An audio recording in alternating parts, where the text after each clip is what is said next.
نحمده ونصلي على رسوله الكريم اما بعد فقد قال الله تبارك وتعالى كما ورد 3 مرات في القرآن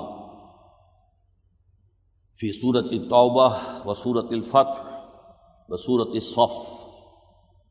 اعوذ بالله من الشيطان الرجيم. بسم الله الرحمن الرحيم. هو الذي ارسل رسوله بالهدى ودين الحق ليظهره على الدين كله. وقال تبارك وتعالى كما ورد في سورة السبا وما ارسلناك الا كافة للناس بشيرا ونذيرا. وقال عز وجل كما ورد في سورة الأحزاب لقد كان لكم في رسول الله أسوة حسنة. صدق اللہ العظیم. رب اشرح لي صدری ویسر لي امری واحلل عقدۃ من لسانی یفقہوا قولی. اللهم ربنا الہمنا رشدنا واعذنا من شرور انفسنا. اللهم ارنا الحق حقا وارزقنا اتباعه وارنا الباطل باطلا وارزقنا اجتنابه. آمین یا رب العالمین. معزز حاضرین اور محترم خواتین، السلام علیکم ورحمۃ اللہ وبرکاتہ. میری آج کی گفتگو کا موضوع آپ کے علم میں ہے اسلام کا نفاذ یا قیام اور اس کے لیے مسلح جد و جہد. عنوان ہی سے اندازہ ہے کہ یہ ایک حساس موضوع ہے، اور خاص طور پر اس وقت جو درد مند مسلمان ہیں پاکستان میں، جن کے دلوں میں دین کا درد ہے، ان پر جو ایک بہت بڑی جذباتی قسم کی کیفیت طاری ہے کہ وہ اس کے لیے بے چین ہیں کہ اب نفاذ اسلام کے لیے سب ہتھیلیوں پر رکھ کر باہر نکل آیا جائے. کب تک انتظار کرو گے؟ کب تک یہ وعظ و نصیحت؟ کب تک یہ ٹھنڈا ٹھنڈا کام؟ یہ فضا اس وقت ہمارے ملک میں خاص طور پر عربی مدارس کے طلباء میں بہت شدت کے ساتھ پیدا ہو چکی ہے. ان کی ایک تحریک شروع ہوئی ہے، تحریک طلباء و طالبات. اسلام آباد کی لال مسجد کا جو سانحہ ہوا، حادثہ فاجعہ ہوا، اس سے بھی ظاہر بات ہے کہ جو بھی دل درد مند رکھنے والے لوگ تھے، ان کے دلوں میں تو پھر ایک بہت بڑا طوفان آیا ہے. اس حوالے سے ہمیں ذرا ٹھنڈے طور پر سمجھنے کی ضرورت ہے، تاکہ ایسا نہ ہو کہ ہم جذبات میں بہہ کر اور بجائے کچھ حاصل کرنے کے الٹا کچھ کھو بیٹھے. اب میری اچھی یا بری عادت یہ ہے کہ میں کسی بھی موضوع پر اس کے ایک پس منظر کو سامنے لائے بغیر بات نہیں کرتا. تو سب سے پہلے میں چاہتا ہوں وہ باتیں جو بہت دفعہ آپ کے سامنے میں کر چکا ہوں صرف گنواؤں گا. غلبہ اسلام کے بارے میں اس کی حقیقت کو سمجھنے کے لیے میں علامہ اقبال سے ایک بات جو ہے مستعار لے رہا ہوں کہ اگر تمہیں یہ اندازہ کرنا ہو کہ تمہاری شخصیت ایک صحت مند شخصیت ہے یا نہیں، are you a genuine personality or not, تو 3 اعتبارات سے اپنا جائزہ لو. اپنے آپ کو اللہ کی آنکھ سے دیکھو کہ اللہ کی نگاہ میں تم کیا ہو. تم اپنے دل میں جھانکو گے تو دل بتا دے گا، ریفلیکٹ کر دے گا. اس دل کے اندر اس کی متین وہ روح ہے جس کا تعلق ذات باری تعالیٰ کے ساتھ ہے. دوسرا یہ ہے کہ اپنے آپ کو اپنی آنکھوں سے دیکھو، اپنے گریبان میں جھانکو. وہی دل تمہیں بتا دے گا کہ تم کہاں کھڑے ہو. چاہے تم نے بہروپ بھر رکھا ہو، تم نے لبادہ اوڑھ رکھا ہو کسی بہت بڑے عالم کا یا بہت بڑے فاضل کا یا کسی بڑے مرشد کا، لیکن دل بتا دے گا کہ تم کہاں ہو. اور نمبر 3 یہ کہ خلق کی نگاہوں سے اپنے آپ کو دیکھو. دنیا تمہیں کیا سمجھتی ہے؟ یہ بھی ہے کہ نقارہ خدا اس کو کہا گیا ہے کہ زبان خلق کو نقارہ خدا سمجھو۔ عام طور پر لوگوں کا جو آپ کے بارے میں تاثر ہوتا ہے وہ صحیح ہوتا ہے عام طور پر۔ تو میں ان تینوں اعتبارات سے اس غلبہ دین کے معاملے کو آپ کے سامنے لا رہا ہوں۔ سب سے پہلے اللہ اور اس کے رسول کے حوالے سے جو میں نے آیات تلاوت کی ہیں ان کا اسی سے تعلق ہے۔ قرآن مجید میں حضور صلی اللہ علیہ وسلم کی بعثت کا خاص مقصد بیان ہوا ہے 3 مرتبہ۔ هو الذی ارسل رسولہ بالہدی ودین الحق لیظہرہ علی الدین کلہ، وہی اللہ جس نے بھیجا ہے اپنے رسول کو صلی اللہ علیہ وسلم الہدی قرآن حکیم اور دین حق دے کر، تاکہ غالب کریں اس دین حق کو پورے کے پورے نظام زندگی پر۔ تو نفاذ اسلام کہہ لیں، غلبہ اسلام کہہ لیں، اقامت دین کہہ لیں، یہ اصل میں حضور کی بعثت کا اصل مقصد ہے۔ یہ الفاظ کسی اور رسول کے لیے قرآن میں نہیں آئے۔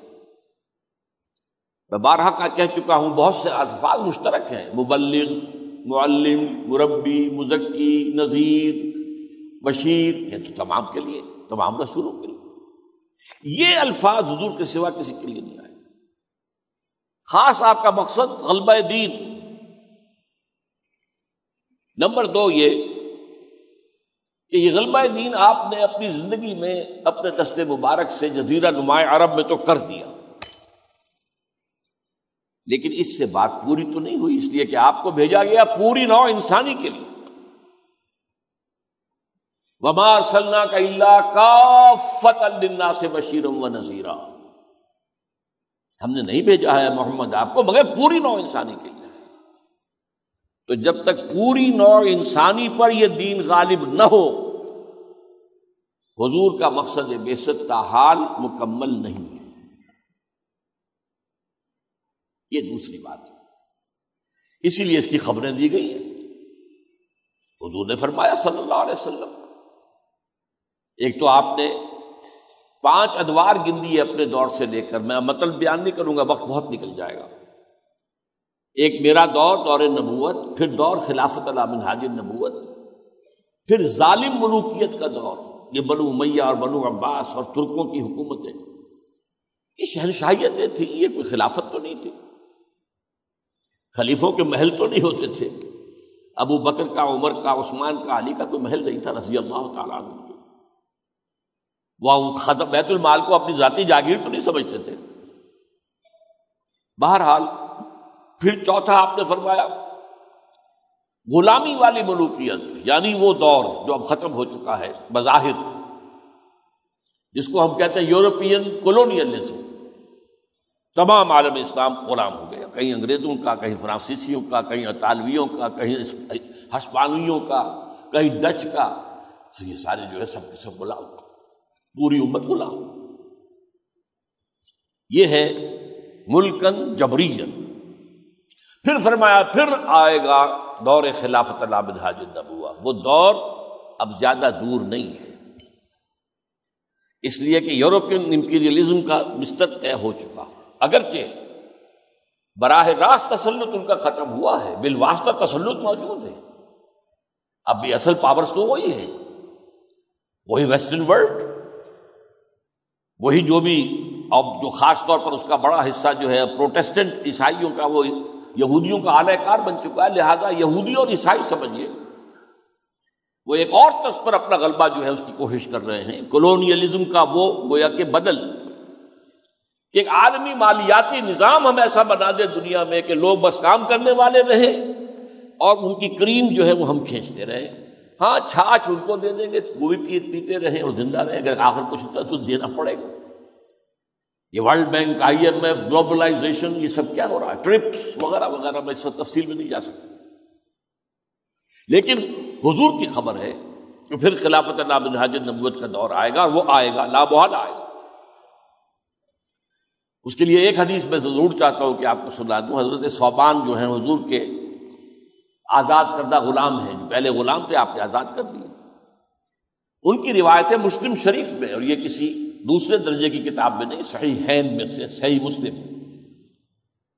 حضرت ثوبان فرماتے ہیں کہ حضور نے فرمایا ان اللہ زوالی الارض، اللہ نے میرے لیے ساری زمین کو لپیٹ دیا تو میں نے اس کے سارے مشرق دیکھ لیے، سارے مغرب دیکھ لیے۔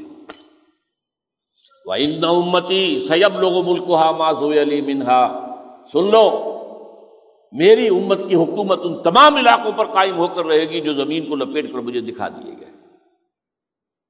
ہم نے ایک کتاب کا چھوٹا سا 4 ورقہ لاکھوں کی تعداد میں شائع کیا، نوید خلافت۔ پھر میری کتاب جو ہے خلافت کی حقیقت اور اس کا عہد حاضر میں نظام، اس میں یہ ساری احادیث موجود ہے متن کے ساتھ۔ یہ کام ابھی ہونا ہے، یہ ہم جائزہ بھی لے رہے ہیں دین اللہ کے اعتبار سے، اللہ اور اس کے رسول کی نگاہ سے دیکھ رہے ہیں کہ کیا صورتحال اس وقت۔ تیسری بات جو میں نے عرض کی وہ یہ کہ سورہ احزاب میں فرمایا گیا لقد کان لکم فی رسول اللہ اسوۃ حسنہ، دیکھو تمہارے لیے اللہ کے رسول کی زندگی میں بہترین نمونہ ہے۔ رسول کے بعد یہ جدوجہد تمہیں کرنی ہے، لیکن کرنی ہوگی اسی طریقے پر جس طریقے پر کہ محمد نے کی صلی اللہ علیہ وسلم۔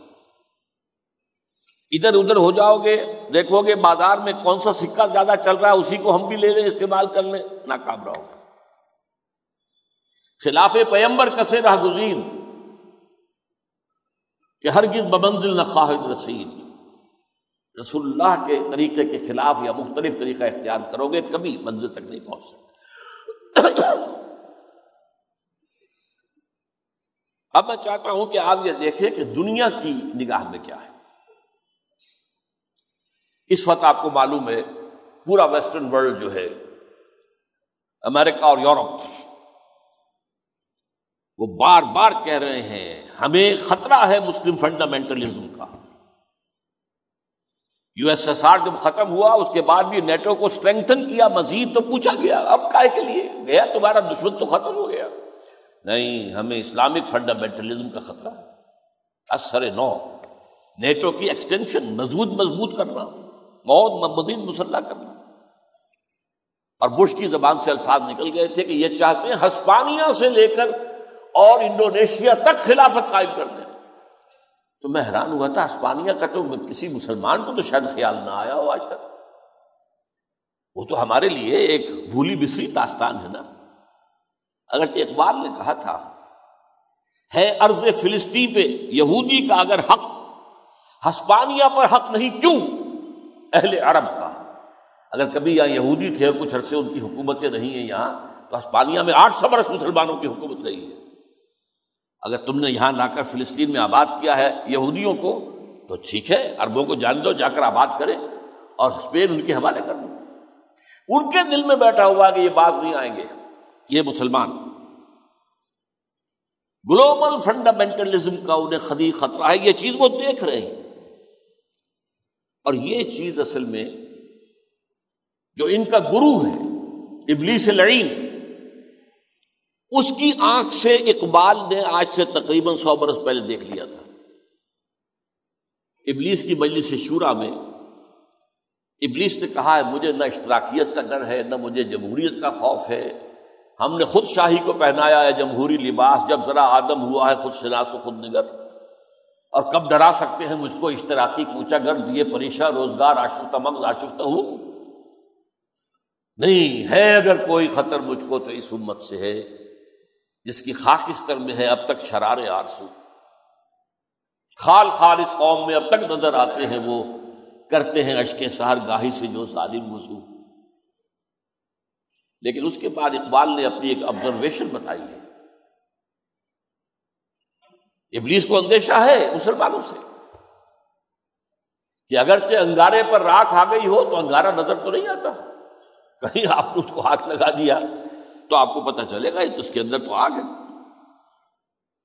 تو ان کا کہنا یہی تھا اس کی خاکستر میں ہے اب تک شرار آرزو، اندر چھپا ہوا، ویسے تو سوئے پڑے ہیں، ہمارے غلام ہیں، ہمارے حکم پر چلتے ہیں، ان کے بڑے بڑے حکمران سارے ہمارے چمچے، ہمارے ایجنٹ، ان کی حیثیت کیا ہے؟ لیکن نہیں، ان کے اندر ایک آگ ہے۔ آپ کو معلوم ہے آج تو وہ سیٹلائٹس کے ذریعے سے جو زمین کے اندر جو کچھ ہے اس کو دیکھتے ہیں، تو ظاہر بات ہے امت مسلمہ کے دل کے اندر جو انگڑائیاں ہیں قلب مسلمان میں ہے آج وہی اضطراب، راز خدائی ہے یہ کہہ نہیں سکتی زبان، یہ اضطراب جو ہے پورے عالم اسلام کے اندر موجود ہے، یہ وہ دیکھ رہے ہیں۔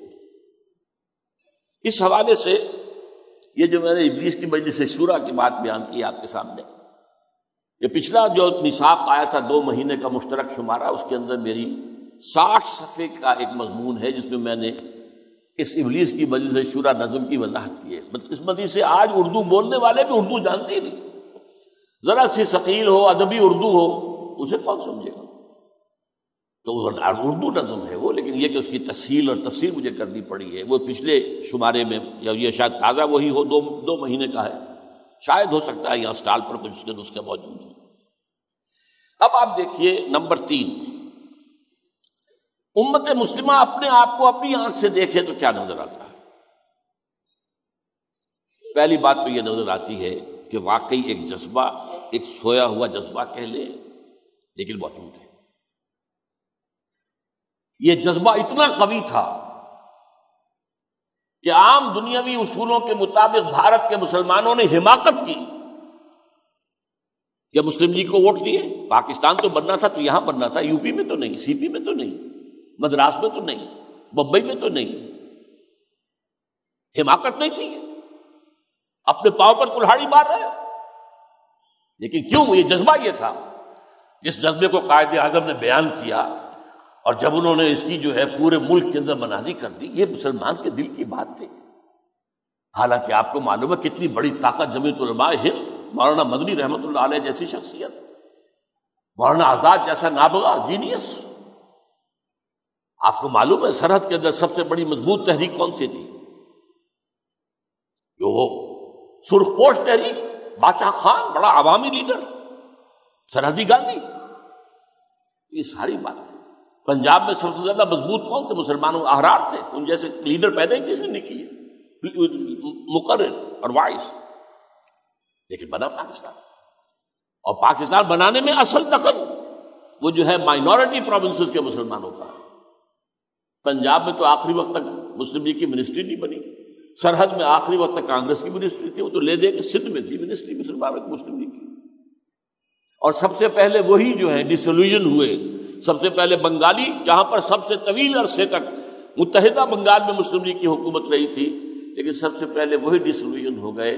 وہ منزل ہی تمہاری نہیں رہی جس کے لیے بنایا گیا تھا، اب کاہے کے لیے ساتھ رہے ہم؟ ہمارے تمہارے درمیان رشتہ کون سا ہے سوائے مذہب کے؟ تو کوئی رشتہ نہیں، تمہاری زبان اور ہماری زبان اور، تمہارا لباس اور ہمارا لباس اور۔ بہرحال تو پہلی بات تو یہ ہے کہ وہ ایک جذبہ موجود ہے، اور اسی کا ظہور ہے عالم اسلام کی 20ویں صدی کی تحریکیں۔ جیسے جیسے کولونیل بستر طے ہوا، انڈونیشیا آزاد ہو رہا ہے، اس سے پہلے پاکستان وجود میں آ چکا ہے، 2 خطوں پر مشتمل، پھر یہ کہ عالم عرب جو ہے وہ ایک ایک کر کے آزاد ہوا۔ تو جیسے ہی بساط الٹی تو اب جیسے کسی کو ہوش آ جاتا ہے، بے ہوش تھا، مدہوش تھا، سویا ہوا تھا، اپنا ماضی یاد آیا، ہمارا بھی تو ایک نظام تھا نا، ہمارا بھی تو ایک سنہری دور تھا۔ وہ دور بھی تو تھا کہ دنیا میں سب سے بڑی قوت سلطنت عباسی تھی، روشنی، علم، سائنس، فلسفہ کہیں تھا تو صرف بغداد کے اندر۔ یورپ تو ڈارک ایجز میں تھا اس وقت، وہ تو کہتے ہیں ہمارا ڈارک ایجز تھے یہ، اس لیے کہ اس میں تو نہ علم تھا، نہ سائنس، نہ فلسفہ، کچھ کسی چیز کی اجازت ہی نہیں تھی۔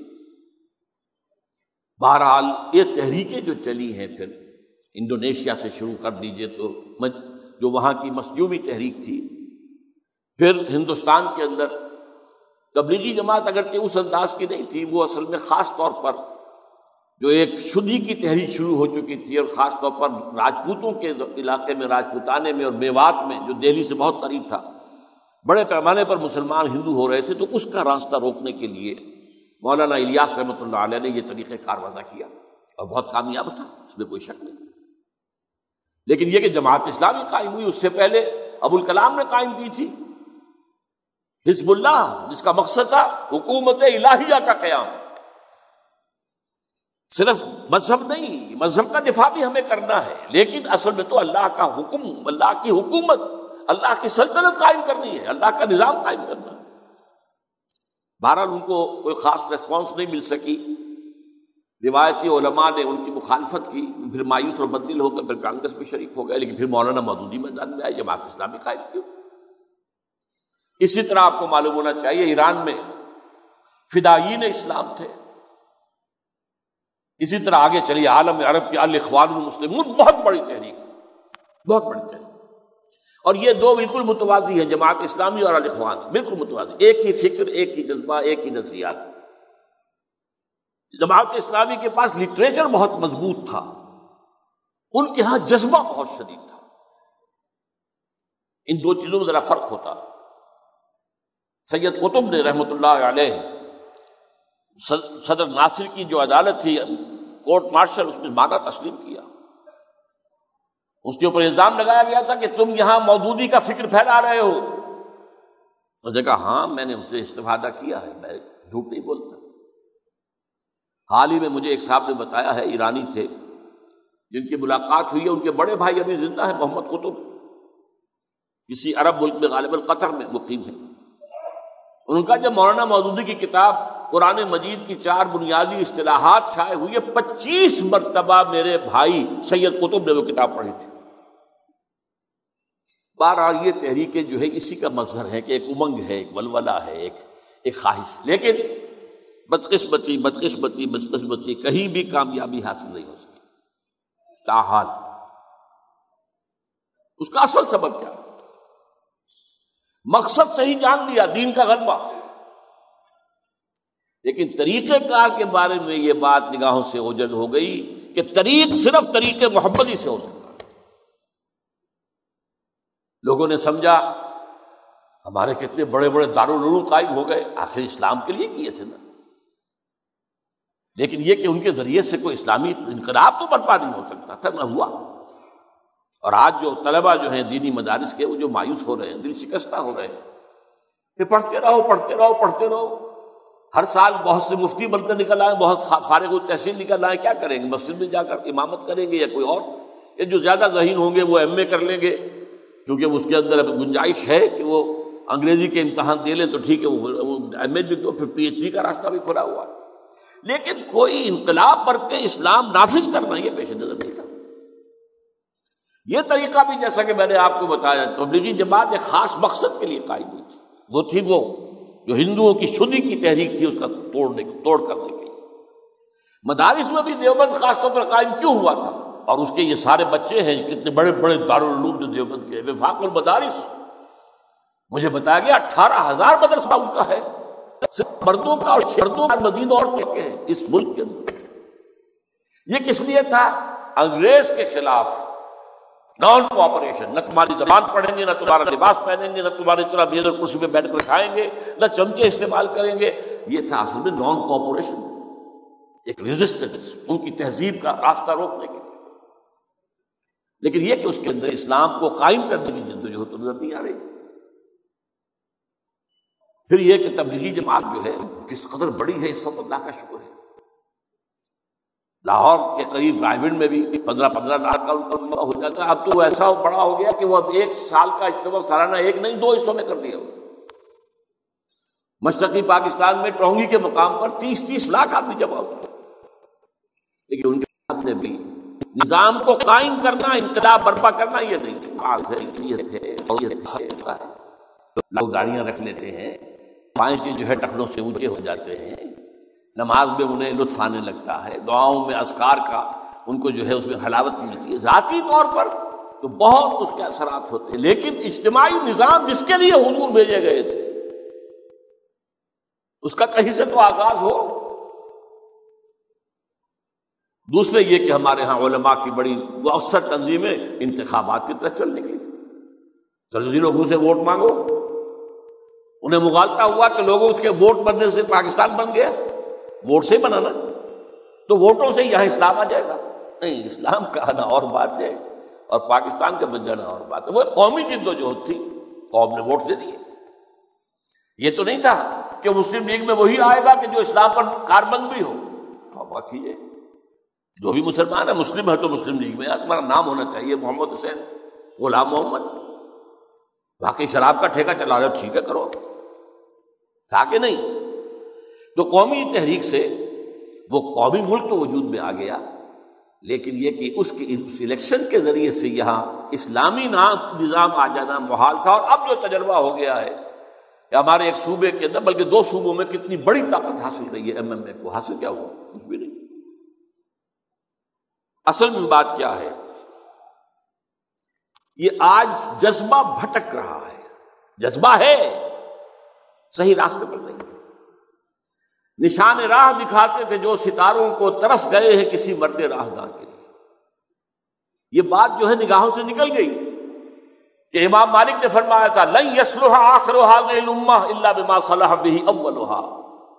اول امہ آخر امہ، اول امہ حضور نے فرمایا من خلافت علی منہاج النبوہ، آخر امہ کیا ہے؟ پھر خلافت علی منہاج النبوہ، بیچ میں 2 طرح کی ملوکیتیں۔ تو فرمایا کہ آخری حصے کی اصلاح نہیں ہوگی بلکہ اسی طریقے پر جو پہلے حصے کا تھا۔ اور یہ حضرت ابو بکر نے بھی فرمایا تھا رضی اللہ تعالیٰ عنہ، جب انہوں نے حضرت عمر کو نامزد کیا ہے اپنے بعد اپنے جانشین کی حیثیت سے، مسلمانوں سے مشورہ کر کے، پھر آپ نے خطبہ دیا، اس میں یہ الفاظ تھے ان ھذا الامر لن يصلح آخرہ الا بما صلح به اولہ، یہ جو ہمارا معاملہ ہے، ہمارا دین، ہماری خلافت، اس کے آخری حصے کی بھی اصلاح نہیں ہو سکے گی مگر اسی طریقے پر جس پر کہ پہلے حصے کی اصلاح۔ اب سمجھیے اسوہ رسول کیا ہے۔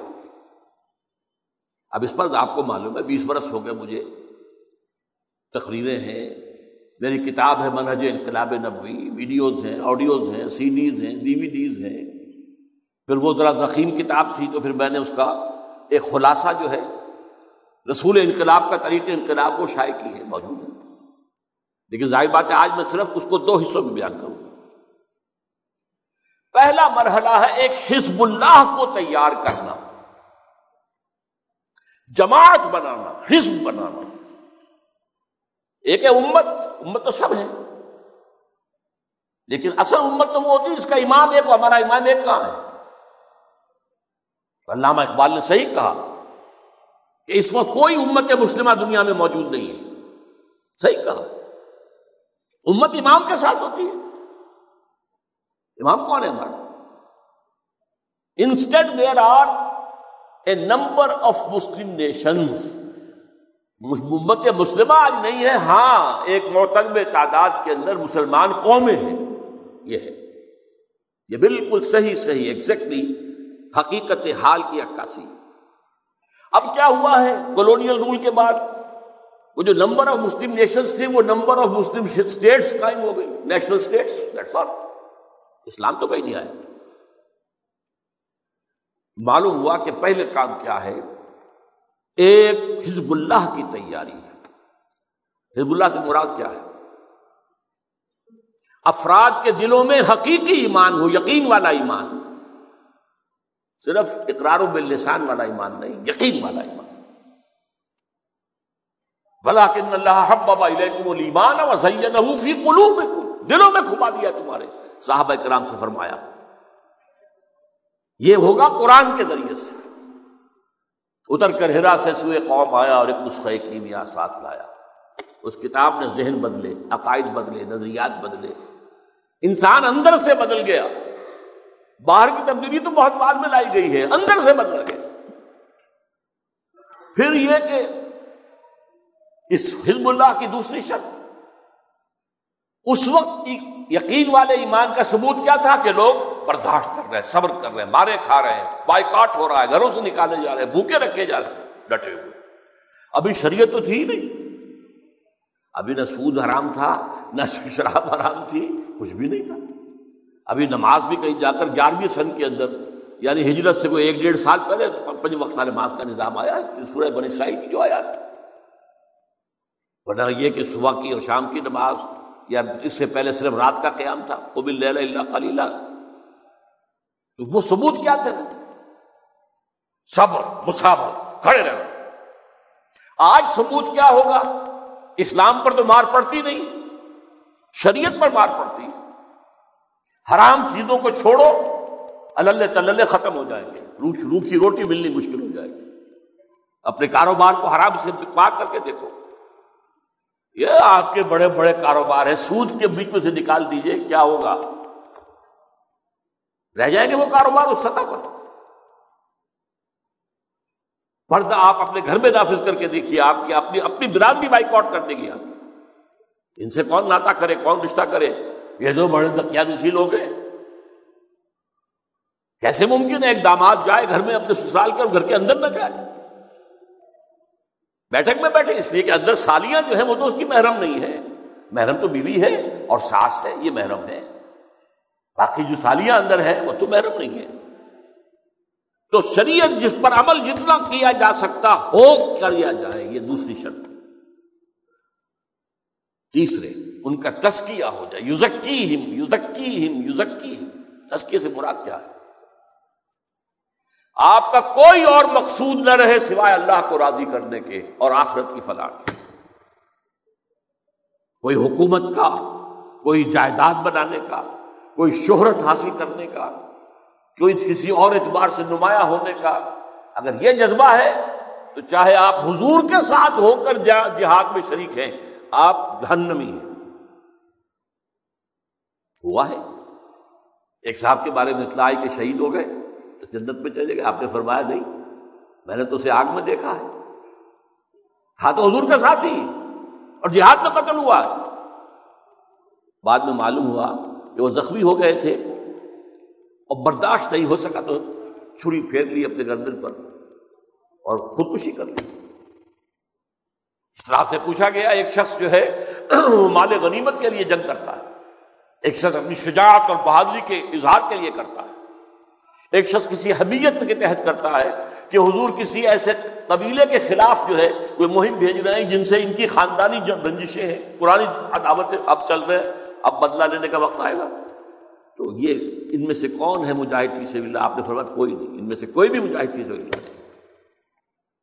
مجاہد فی سبیل اللہ صرف وہ ہے جو جہاد کرے لتکون کلمۃ اللہ العلیٰ، اللہ کا کلمہ سب سے بلند ہو جائے. اس کے لیے جہاد کرتے ہو تو قتال فی سبیل اللہ، ورنہ نہیں. قتال فی سبیل النفس سے دوارا. پھر یہ کہ نمبر 4، ان کو منظم کیا جائے، ڈسپلن. واسمعوا اطیعوا واسمعوا اطیعوا واسمعوا اطیعوا. یہ کیوں آتا ہے بار بار؟ جب تک ڈسپلن نہ ہو، سمع و طاعت نہ ہو. وہ تو گروہ ہے، موب ہے، یہ جماعت نہیں ہے. جیسا میں نے کہا امت کہاں ہے؟ امام ہی نہیں ہے. ایک امیر کے ہاتھ پر بیعت کر کے کہ جو کہو گے کریں گے. ہاں اگر یہ خیال ہو جائے کہ امیر ہی گمراہ ہو گیا ہے یا آپ کو دیانتاً خیال ہو تو پھر اس کو چھوڑ دیجیے. نبی تو کوئی نہیں ہے نا. آج سمجھائیے، بتائیے، اپنا نقطہ نظر پیش کیجئے. لیکن یہ کہ اگر آپ مایوس ہو جائے کہ کوئی شکل نہیں ہے، کوئی بات یہاں سننے کو تیار نہیں، تو راستہ اپنا لے لیجیے، کوئی اور جماعت دیکھیے یا خود کھڑے ہو کر جماعت بنائیے. بہرحال یہ 4 چیزیں اگر نہیں ہیں تو وہ حزب اللہ نہیں ہے. اور حزب اللہ اگر 200-400 آدمیوں کی ہے صرف، تو اس سے کوئی انقلاب نہیں آ جائے گا. عرب کا معاملہ اور تھا. آپ کو معلوم ہے کوئی پورے ملک کا کوئی نظام حکومت تھا ہی نہیں، کوئی اسٹینڈنگ آرمیز تھی ہی نہیں. میں تو حیران ہوتا ہوں کہ عرب نے حضور صلی اللہ علیہ وسلم نے انقلاب برپا کر دیا جس سے سلطنت روما اور کسریٰ کی جڑیں کٹ گئی. لیکن نہ ابھی رومیوں کو پتہ چلا کہ کیا قیامت آ گئی ہے ہمارے خلاف، نہ ایرانیوں کو پتہ چلا. آج کیا ہے؟ آج تو امریکہ ہمیں اور آپ کو دیکھ رہا ہے اچھی طرح. ایک ایک کے فنگر پرنٹس ان کے پاس موجود ہوئے ہیں. انہیں معلوم ہے آپ کیا کر رہے ہیں، کہاں کہاں سے ٹارگٹ کر رہے ہیں وہ، اور کہاں کہاں سے لوگوں کو اٹھوا کر، اور ہماری اس حکومت نے کتنے لوگوں کو گرفتار کر کے ان کی خدمت میں پیش کیا ہے. اطلاع تو وہاں سے آتی ہے ان کے پاس. لہذا وہاں معاملہ اور تھا. اب یہاں پر جو ہے پاکستان میں انقلاب برپا کرنے کے لیے کم سے کم لاکھوں کی تعداد میں وہ ہونے چاہیے سرفروش، جن پر دل میں یقین کامل والا ایمان، عمل میں شریعت پر عمل. پھر تمنا ایک، ہر تمنا دل سے رخصت ہو گئی. اب تو آجا، اب تو خلوت ہو گئی. اللہ کی محبت اور آخرت کی فلاح و نجات. نمبر 3، 4 نمبر تزکیہ نفس کے بعد یہ ہے جماعت، التزام جماعت، فاسمعوا واطیعوا، جس کے لیے حضور نے بیعت کی تھی، بایعنا رسول اللہ صلی اللہ علیہ وسلم علی السمع والطاعۃ فی العسر والیسر والمنشۃ والمکرہ وعلی اثرۃ علینا، طویل حدیث ہے۔ اب آئیے اسوہ رسول کا دوسرا حصہ کیا ہے؟ اگر وہ جماعت معتدل تعداد میں فراہم ہو گئی تو اب ٹکراؤ نظام کے ساتھ۔ صرف وعظ و نصیحت سے نیک لوگ آ جائیں گے، بدمعاش لوگ، شریر لوگ، ظالم لوگ، جابر لوگ جن کے مفادات اس نظام سے وابستہ ہیں، وہ تو ساتھ نہیں آئیں گے، وہ تو آپ کا راستہ روکیں گے۔ اس نظام کے ساتھ ان کے پریویلیجز ہیں، انہیں یہاں پر جو ہے بہت سی مراعات حاصل ہیں، مراعات یافتہ طبقہ ہے۔ اس درخت کے اوپر جس کے انہوں نے اپنے بسیرے کیے ہوئے، وہ درخت کی جڑ کاٹنے دیں گے؟ مقابلے میں آئیں گے، راستہ روکیں گے۔ وَلَوْ كَرِهَ الْمُشْرِكُونَ وَلَوْ كَرِهَ الْكَافِرُونَ، یہ کیوں آ رہا ہے بار بار؟ چاہے مشرکوں اور کافروں کو کتنا ہی ناگوار ہو، اے مسلمانوں تمہیں یہ کام کرنا ہے اگر تم اللہ کے رسول کے ساتھ واقعی مخلص ہو۔ اب اس تصادم کی 2 شکلیں ہیں، جو ایک تو ہمیں ملتی ہے سیرت النبی میں، یہ ہے 2 طرفہ مسلح تصادم، ادھر بھی ان کے پاس ہتھیار ہے، ادھر بھی ہتھیار ہے، مقابلہ ہو رہا، تعداد کا فرق ہے، ادھر 313 ادھر 1000، ادھر 100 گھوڑوں کا رسالہ، ادھر صرف 2 گھوڑے، وہاں 900 وہ اونٹ لے کر آئے تھے، ان کے پاس 70 اونٹ، یہ 70 اونٹ 2 گھوڑے یہاں سیراب ہو جاتے۔ شاہ نامہ اسلام میں جو صحرا کی دعا کی نظم ہے حفیظ جالندھری کی لکھی ہوئی، لیکن باقی یہ تو نہیں تھا کہ ایک طرف تلوار ہے تو دوسری طرف ٹینک ہے یا یہ وہ کوئی توپ ہے، یہ تو نہیں تھا۔ اس حوالے سے مسلح تصادم 2 طرفہ جنگ کی بجائے آج کی دنیا میں جو فیزیبل ہے وہ ہے ایک عوامی سیلاب جو بہا کر لے جائے، عوامی احتجاجی اور مطالباتی یہ کرو، آئیں سڑکوں پر آئیں، بلاک کر دیں سسٹم کو، بینکوں کا گھیراؤ کریں، نہ نکلنے دیں کسی کو، نہ داخل ہونے دیں، چلاؤ ہم پر گولی۔ یاد ہوگا آپ کو تو ایک زمانے میں جنگ نے یہ کے خلاف جو ہے MQM کو یہ شکایت ہو گئی تھی کہ ہماری خبریں صحیح طور پر نہیں کر رہا ڈسپلے، گھیراؤ کیا تھا کہ نہیں، کئی دن تک جنگ نکل نہیں سکا۔ اس کے بعد کیا ہوا؟ اس کے بعد تو یہ ہے کہ اب الطاف بھائی کو چھینک آ گئی تو وہ بھی پہلے صفحے کے اوپر آ گئی، ہوتا ہے۔ یہ طریقہ ہے اس وقت جو بالفعل جو کارگر ہو سکتا ہے، ورنہ ادھر تو آپ کے پاس ہوائی جہاز بھی ہے، فوج جو ہے وہ بمباری کرے گی۔ اب کیا ہو رہا ہے سوات کے اندر، کیا ہو رہا ہے کئی مرتبہ ہو چکا ہے بلوچستان کے اندر، عوام نے ہٹتے ہیں۔ تو یہ صورتحال ہے جس کا بدل جان دینی پڑے گی، خون دینا پڑے گا، اس کے بغیر کوئی انقلاب کبھی نہیں آ سکتا۔ لیکن ایک خون دینا ہے وہ 2 طرفہ جنگ میں، جس کا قرآن مجید میں بھی ذکر ہے سورہ توبہ میں، ان اللہ اشتری من المؤمنین انفسهم واموالهم بان لهم الجنہ یقاتلون فی سبیل اللہ فیقتلون ویقتلون۔ اللہ نے اہل ایمان سے ان کی جانیں اور مال خرید لیے ہیں جنت کے عوض، تو وہ اللہ کی راہ میں جنگ کرتے ہیں، قتل کرتے بھی ہیں، قتل ہوتے بھی ہیں۔ اب یہاں ایک نقطہ آپ سمجھ لیجئے، ایک دم جذبے میں آ کر جان دے دینا یہ بہت آسان ہوتا ہے، مسلسل کسی نظم کی پابندی کرنا یہ بہت مشکل ہوتا ہے۔ انسانی سطح پر دنیا کا مشکل ترین کام جماعت بنانا ہے۔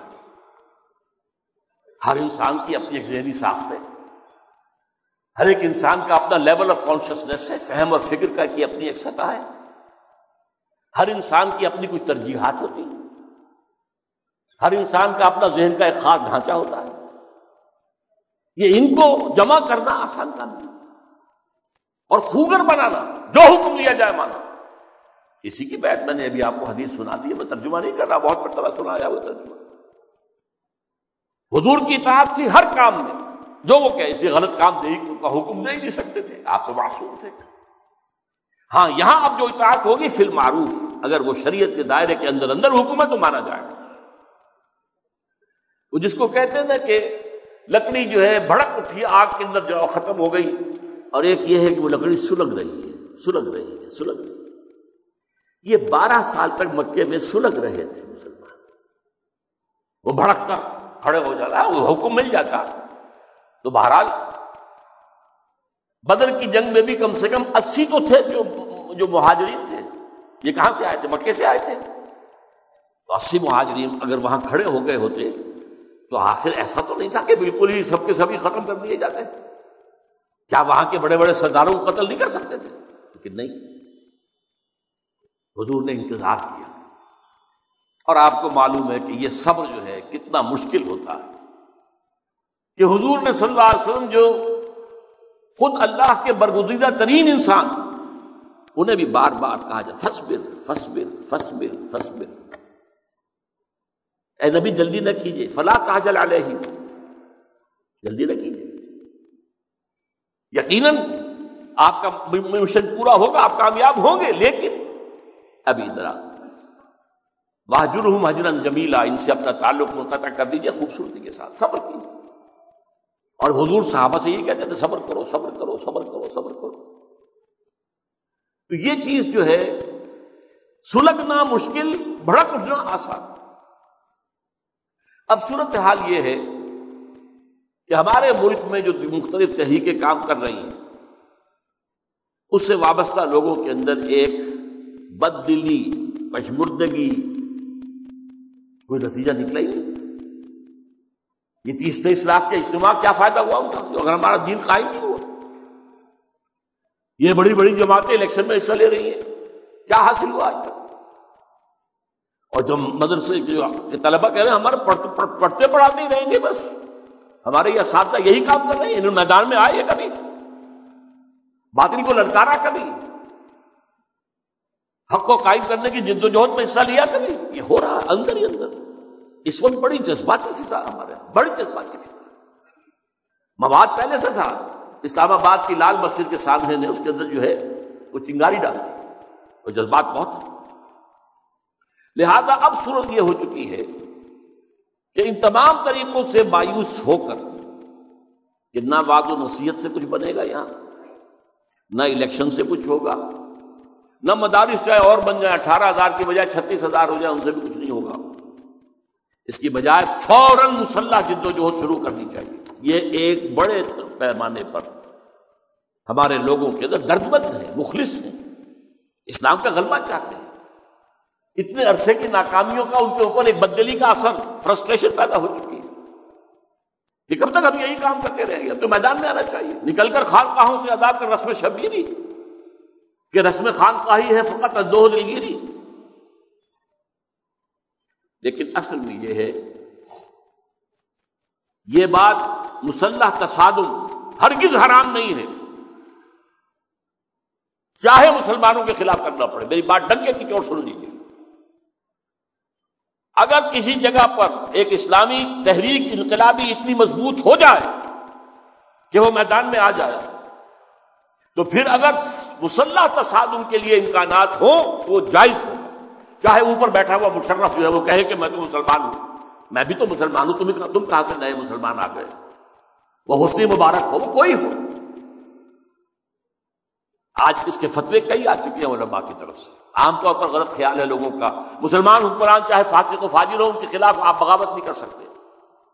ہے یہ بہت سے علماء کی رائے ہے، لیکن امام اعظم ابو حنیفہ کی رائے ہے کہ نہیں کیا جا سکتا، بشرطے کہ طاقت کافی ہو۔ یہ نہیں کہ چند لوگ کھڑے ہوں، نعرہ مارے اور گویا کہ ایک طرح کی کربلا ہو جائے، سب ختم۔ طاقت حاصل۔ حضرت نفس زکیہ رحمۃ اللہ علیہ نے جب بغاوت کی ہے، امام ابو حنیفہ نے ان کی مدد کی مالی طور پر، لیکن ساتھ نہیں دیا، بالفعل شریک نہیں ہوئے۔ ان کا کہنا یہ تھا کہ طاقت کافی نہیں ہے، انہوں نے قدم اٹھا لیا ہے۔ اس حوالے سے اگر وہ طاقت کافی ہو جائے تو پھر اگر مسلح تصادم کو ضرورت ہو تو وہ بھی حرام نہیں، چاہے مقابلے میں مسلمان ہی آ رہا ہو۔ مسلمان اگر باطل نظام کی حمایت کر رہا ہے، ایک طاغوتی نظام کو بچا رہا ہے، ایک طاغوتی نظام کا سہارا بنا ہوا ہے، تو ظاہر بات ہے کہ وہ بھی پھر اس کا بھی مباح الدم ہوگا، وہ اس کی جان لینا جو ہے جائز ہو، بشرطے کہ یہ ایسا نہ ہو کہ آپ نے کہیں جا کے بس چھاپا مار دیا، ایک گرینیڈ پھینک دیا، اب ان میں جو کون لوگ مرے ہیں ان میں سے کس کی کیا حیثیت ہے غریب کی، جو مر گئے ہیں اس سے یہ تو ہو گیا کہ آپ کے جذبات کو تسکین مل گئی۔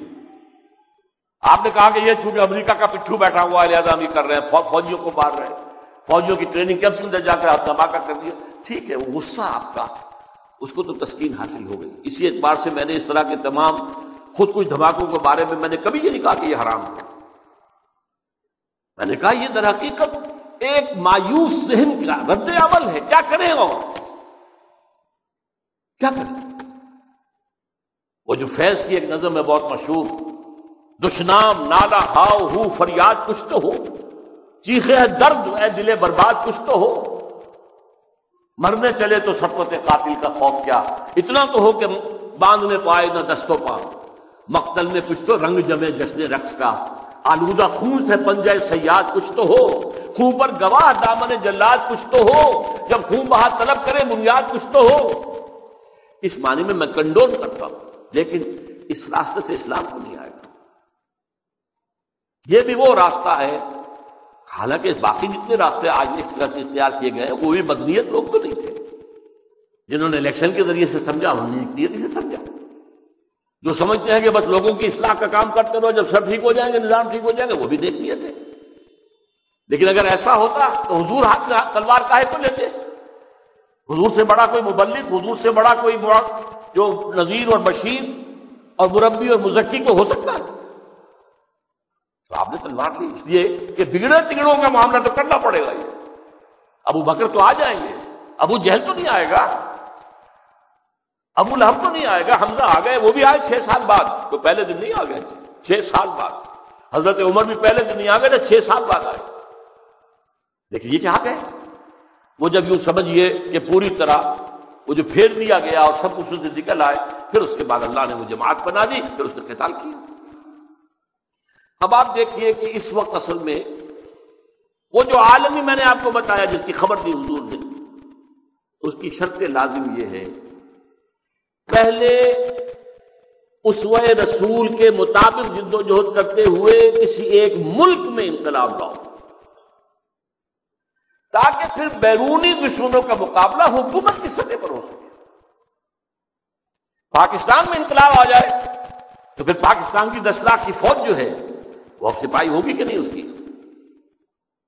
پاکستان کے پاس ایٹم بم ہے، وہ ہوگا نہیں کہ وہ استعمال، لیکن پاکستان میں اسلام نہیں ہے تو ٹھیک ہے، ہمارے وہ لوگ جو ہے سوات میں ہیں یا کہیں اور ہیں یا میران شاہ میں ہیں یا وہ وزیرستان میں ہیں، وہ پاکستانی فوجیوں کو مار رہے ہیں، پاکستانی فوجیوں نے مار رہے ہیں، اس قدر صدمہ ہو رہا ہے۔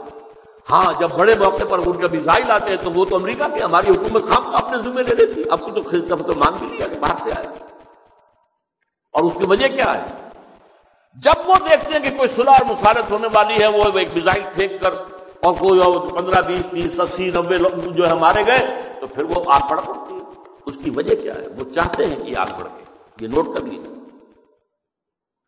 میں آپ کو بتا رہا ہوں کہ London institute of south Asia ایک رسالہ نکالتا ہے لندن سے، لیزا نام سے، LISA، London institute of south, اس کے تازہ اس کے اندر ادارے میں لکھا کہ یہ پاکستان کے اندر مغربی سرحدی صوبے میں جو انسرجنسی ہے اس کے پیچھے بھی امریکہ کا ہاتھ ہے۔ کیوں؟ وہ چاہتا ہے پاکستان میں بدامنی ہو، فساد ہو، ایک جو ہے ایک سول وار شروع ہو جائے، ہمیں موقع مل جائے، ہم اندر گھسے اور قبضہ کر لیں، سارے لیڈس کے اوپر بھی قبضہ کر لیں۔ اس اعتبار سے وہ خود کر رہے ہیں۔ یہی کام میں نے پہلے بھی کبھی آپ کو بتایا ہے، جہاد کشمیر کے پیچھے بھی امریکہ کہا تھا۔ کیوں تھا؟ کہ بھارت کو اتنا تنگ کر دو، اتنا تنگ کر دو، اتنا تنگ کر دو کہ وہ اٹھا کر کشمیر کو UNO کی جھولے میں پھینک دیں، اور جب UNO کی جیب میں آ گیا تو ہماری جیب میں آ گیا۔ جیسے لیگ آف نیشنز کے پاس فلسطین آ گیا تھا، انہوں نے انگریزوں کو اس کا مینڈیٹ دے دیا، انہوں نے اسرائیل فائٹ کر دیا۔ اور یہ بات کہی تھی مسز رابن رافیل نے، اگر آپ کا وہاں شاید آپ کا نہ ہو، نوٹ بھی نہ کیا ہو، اس نے آ کر کہا تھا ہم پاکستان سے اس کا کشمیر بھی لیں گے، ہندوستان سے اس کا کشمیر بھی لیں گے، اور ہنزا اور گلگت لیں گے، اور جو پاکستان نے کوئی رقبہ دے دیا تھا اس کو چین کو، وہ بھی واپس لیں گے اور ایک ریاست بنائیں گے۔ وہ گویا کہ ایک اور اسرائیل ہوتا وسط قلب ایشیا کے اندر۔ ابھی تو ایک اسرائیل ہے ایشیا کے کنارے پہ بیٹھا ہوا ہے، چھوٹا سا، ایک بڑا اسرائیل۔ اور اس وقت بھی مجھے آج تک یاد ہے کہ بھارت کے وزیر خارجہ نے اپنی پارلیمنٹ میں کہا تھا کشمیر کے مسئلے پر کہ کشمیر پر امریکہ کی اپنی نیت خراب ہو چکی ہے، لیکن بھارت ڈٹا رہا، اس نے بہت قربانی دی، اس میں کوئی شک نہیں، کتنے آدمی اس کے بنے تھے، ہمارے شہید بھی ہوئے، لوگ بھی بہت، لیکن ان کی بھی فوج بہت بڑی ہے، تھوڑی تو نہیں۔ ان کے فوجی بھی جیسے اسرائیل کے اندر ہم سنتے ہیں اور عراق کے اندر امریکہ کے فوجی نفسیاتی مریض بن رہے، ان کے فوجی بھی نفسیاتی مریض بن کر گئے، بہتوں نے وہاں خودکشی کی، لیکن اس نے ڈٹا رہا، اور وہ آج آپ کو ایک انچ دینے کو تیار نہیں ہے۔ اس کے بعد تو خود مشرف نے جو کہا تھا ان سب کو ملا دو اور ایک جوائنٹ سے کنٹرول کر لو، باقی اپنے اندر سے آٹونومس ہو جائے، تو گویا کہ خود اپنے ہاتھوں وہ آزاد کشمیر دینے کو تیار تھے۔ بھارت پھر بھی نہیں ہل رہا، یہ تو اٹپٹنگ ہے ہمارا بس۔ بہرحال پہلے کسی ایک ملک میں اسلامی انقلاب آئے، اور وہ آئے گا طریق محمدی پر صلی اللہ علیہ وسلم، اس کے بعد مسلح تصادم میں ہماری فوجیں ہوں گی، اس اسلامی ملک کی فوجیں ہوں گی، پھر اللہ کی نصرت و تائید آئے گی، پھر ظاہر بات ہے کہ ادھر ٹینک ہوں گے تو ادھر بھی ٹینک ہوں گے، ادھر جہاز ہوں گے تو ادھر بھی جہاز ہوں گے، اور اللہ کا فضل یہ ہے کہ اگر ان کے پاس ایٹم بم ہے تو ہمارے پاس نہیں ہے۔ اصل جو ہے جو کرنے کا کام ہے، افغانستان ہمارے قریب ہے، اور اسی کے اثرات ہم پر آج کل جو جہادی تصورات زیادہ آ رہے ہیں، پھیل رہے ہیں، اور کچھ لوگ بے چین ہو کر اور بے صبر ہو کر، اور وہ کہہ رہے نکلو میدان کے اندر، کیا تم لوگ باتیں کرتے رہتے، درس و تدریس قرآن پڑھنا پڑھانا اور یہ اپنی تنظیمی سرگرمیاں، میدان میں آؤ۔ میں ان کے جذبات کی ترجمہ نہیں کر رہا ہوں آپ کے ساتھ، لیکن آپ نوٹ کیجئے کہ افغانستان میں جو جہاد شروع ہوا تھا وہ کسی اسلامی دعوتی تحریک اور انقلابی جدوجہد کے نتیجے میں نہیں ہوا تھا، وہ تو روسی فوجیں آ گئی، افغان جو ہیں کھڑے ہو گئے ایک دم۔ وہ حریت پسند قوم ہے، وہ غلام رہنا جانتی نہیں، وہ جہاد حریت تھا۔ اور میں نے کہا تھا میں اسے جہاد فی سبیل اللہ نہیں مانتا، جہاد حریت، آزادی کے لیے، اور مسلمان آزادی کے لیے جہاد کرے اور جان دے دے تب بھی شہید ہے۔ حضور نے فرمایا من قتل دون مالہ فہو شہید، جو مسلمان بندہ مومن اپنے مال کی حفاظت کرتے ہوئے مارا جائے وہ بھی شہید ہے۔ ڈاکو ہے، اس نے حملہ کیا ہے، ایک تو راستہ یہ کہ بھائی لے لو جو کوئی میرے پاس ہے، میری جان بخشی کرو، ایک یہ کہ آپ نے نہیں مقابلہ کرے اور وہ آپ کو گولی مار دے، ٹھیک ہے آپ شہید ہو جائیں گے اللہ کے۔ لیکن یہ جنگ اوپر مسلط کی گئی تھی، پھر امریکہ نے اسے استعمال کیا۔ بہرحال جو افغان کام کر رہے تھے یا جو پوری دنیا سے بلا لیے گئے، یہ تو امریکہ نے بلائے لوگ، یہ اسامہ بن لادن ہو یا عبداللہ عزام سے مرحوم رحمہ اللہ، یا جو بھی اس وقت ہے عبد الرحمان، وہ جو ہے اس وقت امریکہ کی جیل میں، ان سبوں نے پورے عالم اسلام سے، عالم عرب سے جو ہے جو جہاد ہو رہا ہے، جہاد فی سبیل اللہ ہے، جمع کیا لوگ۔ اس کے بعد جب روسی چلے گئے، امریکہ بھی بھاگ گیا۔ اب چونکہ یہ ایک امیر کے پیچھے نہیں تھے، بیعت قسم وطاعت کر کے بھی توڑ دی تھی، عین حرم مکی میں بیٹھ کی تھی ان 7 گروپوں نے جو ہمارے ہاں تھے مجاہدین افغانستان کے۔ عبد الرسول سیاف کے ہاتھ پر بیعت کی، پاکستان میں آتی توڑ دی۔ نتیجہ کیا نکلا کہ اب وہ جہاد فی سبیل اللہ فساد فی سبیل اللہ بن گیا۔ وہ تو اللہ نے پھر اٹھا دیا ایک بڑے درویش کو جو پورا عالم بھی نہیں ہے، ملا عمر، لیکن وہ کھڑا ہو گیا بدامنی کو ختم کرنے کے لیے، تو لوگوں نے ساتھ دیا اور ایک بڑے علاقے پر اس نے شریعت نافذ کر دی۔ اب گھنٹیاں بج گئیں پوری دنیا کے اندر، ابلیس اور اس کے چیلے چانٹے جاگ گئے۔ وہ اقبال کا وہ شعر جو میں سنا رہا تھا آپ کو، اصل حاضر کے تقاضاؤں سے ہے لیکن یہ خوف ہو نہ جائے شر آشکارا شر پیغمبر کہیں۔ ارے یہ تو شر پیغمبر، شر محمدی آشکارا ہوا جا رہا ہے۔ ہم تو سمجھتے تھے کہ یہ ملے ملاقے ہیں عرب مدارس کے، یہ کچھ نہیں کریں گے۔ ہاں یہ گلبدین حکمت یار، احمد شاہ مسعود، یہ برہان الدین ربانی، یہ پڑھے لکھے لوگ تھے، اگر وہ حکومت بناتے تو ایک جدید اسلامی ریاست بناتے۔ اس لیے انہوں نے، امریکہ نے مدد کی، طالبان کی، بے نظیر نے مدد کی، بے نظیر کا جو وزیر دفاع تھا اس نے، جو اب بھی کہتا ہے آپ نے مدد کی، کیوں؟ ان کا خیال تھا یہ مولوی ملاٹے مدرسوں کے پڑھے ہوئے نہیں، کیا پتہ دنیا اور دنیا کے تقاضے، لہٰذا یہ ہماری جیب میں ہو گئے، معلوم نہیں وہ تو ہمارے گلے کا ہار بن گئے۔ اب انہوں نے دیکھا کہ امن قائم ہو گیا، ایک حکم پر افیون کی کاٹ ختم ہو گئی۔ کہاں گئے یہ نظام اگر ایک دفعہ دنیا نے دیکھ لیا؟ میں نے کئی دفعہ آپ کو سنایا ہے، ہمارے ہاں کے سیکولر ذہین لوگوں میں سے ہیں ڈاکٹر جاوید اقبال، علامہ اقبال کے فرزند، وہ گئے تھے اور کابل کے حالات دیکھ کر آ کر انہوں نے تقریر کی تھی اکوڑ کھٹ کے مدرسے میں کہ جو حالات میں دیکھ کر آیا ہوں افغانستان میں، اگر چند اور مسلمان ملکوں میں وہی حالات ہو جائیں تو پوری دنیا مسلمان ہو جائے۔ ایک ٹی وی مذاکرے کے اندر بھی میں نے ان سے ہاں کروائی تھی کہ آپ نے یہ بات کہی تھی کہ ہاں کہی تھی۔ بہرحال اس کے لیے یہی ہے کہ افغانستان کا معاملہ جو ہے اب صورت کیا ہے؟ اب ظاہر بات ہے کہ وہاں پر جو جنگ ہو رہی ہے یا انسرجنسی ہو رہی ہے وہ کوئی ایک نظم کے تحت نہیں ہے۔ ایک طرف طالبان ہے، ان کا ایک نظم اب قائم ہو گیا، پہلے ابتدا میں 2-3 سال کوئی نظم نہیں تھا، اب ان کا اندرونی طور پر نظم ہے اور وہ واقعی اللہ کے دین کے لیے لڑ رہے ہیں، وہ مجاہدین فی سبیل اللہ۔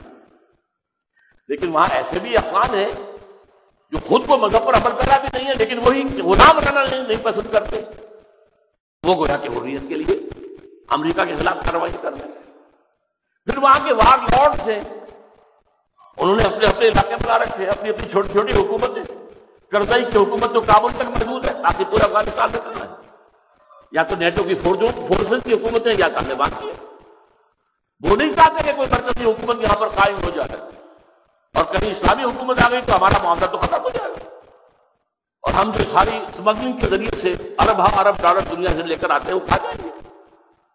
تو یہ مختلف گروپس ہیں کہ جو وہاں پر یہ کام کر رہے ہیں، اور ہمارے ہاں جو سرجے ہو رہی ہے، میں بتا چکا ہوں آپ کو لندن کے اس رسالے کے حوالے سے کہ اس کے پیچھے بھی امریکہ ہے، وہ دوہری بات چل رہا ہے، ہم سے دباؤ ہے، مارو ختم کرو انہیں، اور پھر ان کو سپورٹ بھی کرنا تاکہ یہاں پہ بدامنی ہو جائے۔ بدامنی ہو جائے گی تو واقعہ یہ ہے کہ پھر انہیں پورا جواب مل جائے گا۔ 71 میں کیا ہوا تھا؟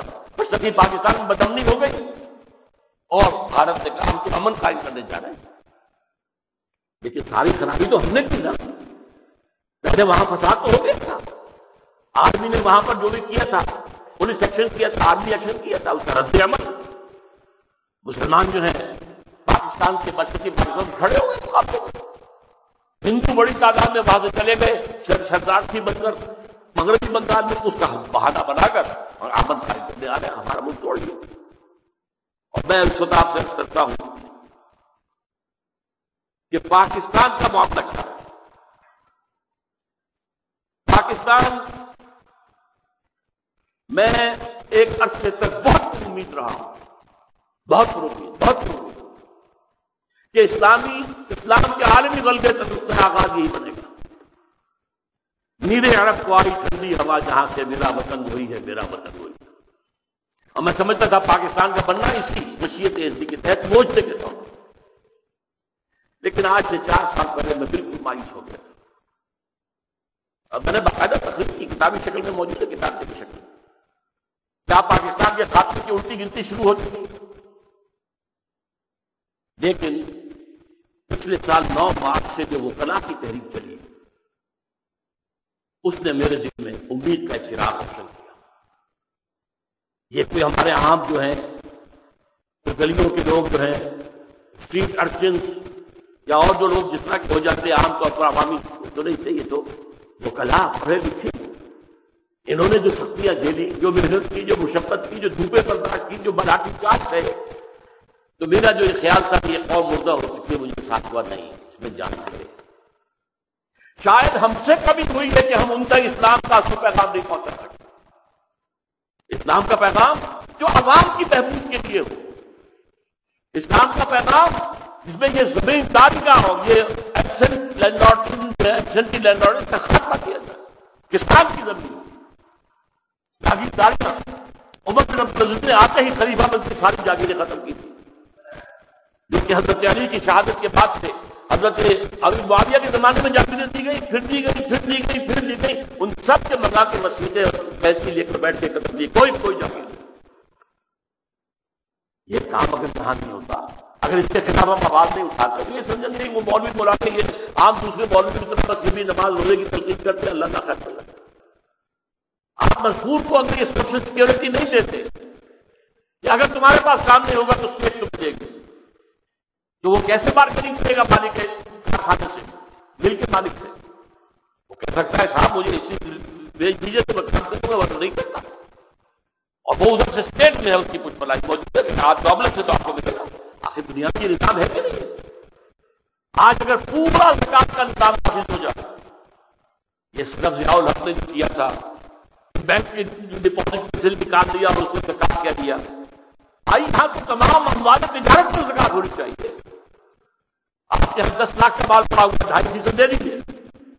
آپ کے کارخانے میں کپڑا بننے کا کارخانہ ہے، اتنا خود پڑا ہوا ہے، اتنا جو ہے کپڑا پڑا ہوا لائیے 2.5% دیجیے۔ لیول کا آپ سوشل سیکورٹی نظام قائم کر سکتے ہیں۔ یہ چیزیں دین کی، یہ تعلیمات، یہ حضور نے کہا تھا کہ جو ممالک بھی بزور شمشیر حضرت عمر نے فرمایا تھا فتح ہوں گے، ان کی زمینیں ملکیت نہیں ہوگی، خراجی ہوگی، استخراج لیا جائے گا۔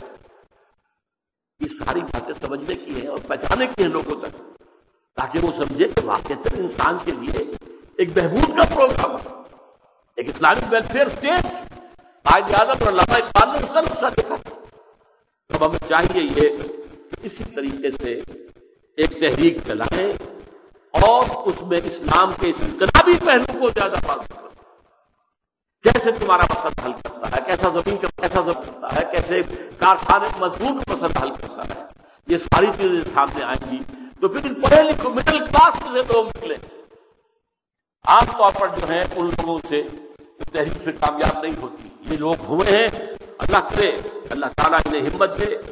اب ظاہر بات ہے کہ افغانستان میں جو کچھ ہو رہا ہے اس میں تو ہمارا ایک ہی کام ہو سکتا ہے، اخلاقی مدد، اور جس کے لیے بھی ممکن ہو مالی مدد۔ طالبان اگر اس سے یقین ہو کہ یہ طالبان تک پہنچ جائے گا، اور آپ کو معلوم اندھے کھاتے کے اندر تو خبر ہوتی ہوتی۔ میرے سامنے ایک مثال موجود ہے، ہمارے پاس ساتھیوں نے پیسے جمع کیے، کچھ لوگ تھے جو کہہ رہے تھے کہ جو افغانستان کی جیلوں میں قیدی ہیں ان کو چھڑوانے کے لیے وہ لوگ پیسے مانگتے، اتنے لاکھ روپیہ دے جاؤ لاؤ اور دے جاؤ اپنے قیدی کو یہاں پر۔ تو پیسے دیے گئے صاحب کو۔ اس کے بعد میں نے پوچھا وہ کیا بنا ان کا؟ کہنے لگے اور تو ہمیں پتا نہیں، ضرورت تھا ان کے اپنے مکان پختہ بن گئے۔ یہ واقعہ کیسے ہوتے یہاں بھی ممکن ہو؟ اخلاقی مدد کریں ان کی ان کے سماجی تعاون کریں، اللہ تعالیٰ ان کو ہمت دے، وہ کھڑے ہیں اپنی جانیں دے رہے ہیں اور ہمارے لیے کرنے کا بھی کام کیا ہے اس ملک کے اندر۔ اگر دیکھیے ہمارے یہاں جو انسرجنسی چل رہی ہے نارتھ ویسٹ فرنٹیئر میں، اگر وہ کامیاب بھی ہو جاتی نتیجہ کیا نکلے گا؟ وہ جو امریکہ پہلے شائع کر چکا ہے نقشہ کہ WFP کب تک افغانستان کے ساتھ مل جائے، کیونکہ اس طرح کی کوئی تحریک ہمارے یہاں پنجاب میں سندھ میں رہی نہیں۔ بلوچستان کے اس پورے علاقے کے اندر کچھ ہو تو ہو، باقی کہاں آپ باقی بلوچ علاقے میں کہاں؟ یہ نقشہ جو ڈپارٹمنٹ آف ڈیفینس نے شائع کیا اپنے جنرل کے اندر، جس میں انہوں نے کہا کہ یہ پاکستان کا یہ حصہ کاٹ کر افغانستان میں ملا دیں اور پاکستان کا نچلا حصہ جو ہے گریٹر بلوچستان بنا دیں، یہ ان کے رشتے ہیں۔ لیکن اگر یہاں بدامنی ہو جاتی ہے، یہ میں آپ درج کر دوں، جیسے مجھے کچھ امید کی کرنے نظر آئی وہ کلا کی تحریک سے، ویسے ہی امید مجھے کچھ اور ہوئی ہے کہ اللہ تعالیٰ شاید معجزے سے اس ملک کو ابھی بچا دے گا، ہمیں مہلت دے دے گا کہ ہم یہاں پر اسلامی انقلاب لائیں۔ وہ کیا ہے؟ میں یہ سمجھتا تھا جو بھی تھوڑی بہت مجھے سمجھ ہے وہ یہ تھا کہ یہ جو الیکشن ہونی ہے کیسے ممکن ہے کہ نہ ہو، پھر تحریک چلنی ہی چلنی ہے، کیسے ممکن ہے نہ چلے؟ جب تک تحریک تو موجود ہے اس میں تو صرف تیل لاتا ہے، تحریک نہیں تو نہیں چلا رہی، وہ تو وکلا چلا رہے ہیں۔ اور پھر بد امنی ہونی ہی ہونی ہے، اور پھر یہ دو طرف گدھ بیٹھے ہوئے تھے، گدھ جیسے کہیں صحرا کے اندر کوئی مر رہا ہو جانور یا انسان تو گدھ آ کے جمع ہو جاتے چاروں طرف، جب تک اس میں زندگی کا کوئی نقشہ نظر آتا جو ہاتھ ہل رہا تو قریب نہیں آتے، مطمئن ہو جاتے تو پھر آتے ہیں، پھر چیزیں بھاگتے۔ گدھ بیٹھے ہوتے، گدھ بیٹھے ہوئے تھے، نیٹو فورسز کو حکم دے دیا گیا تھا تیار رہو شارٹ نوٹس کے اوپر پاکستان میں داخل ہونے کے لیے، اور انڈین فورسز کو الرٹ کر دیا گیا تھا، تیار رہو، ہو سکتا ہے ہمیں پاکستان میں امن قائم کرنے کے لیے اندر جانا پڑے۔ یہ جو بچ گیا پاکستان میں، سمجھتا ہوں یہ موت آیا کیسے ہو گیا، گنتی ہوئی، امن سے جو ہے انتخاب ہو گیا، لیکن اب پھر وہی پر رہا، پھر سامنے موجود ہے۔ یہ نہ معلوم اور کتنے چوراہے آئیں گے راستے، کیونکہ اب جو مسئلہ چل رہا ہے تو مطلع کی تحریک اگر بڑھتی ہے، اور ساتھ ہی نواز شریف صاحب جو ہے اور جماعت اسلامی اور عمران خان اور دوسری جماعتیں پی ڈی ایم جو ہے، اگر وہ آتی ہے تو بات تو یہ ہے کہ ہنگامہ ہونے کا امکان تو پیدا ہو جائے گا۔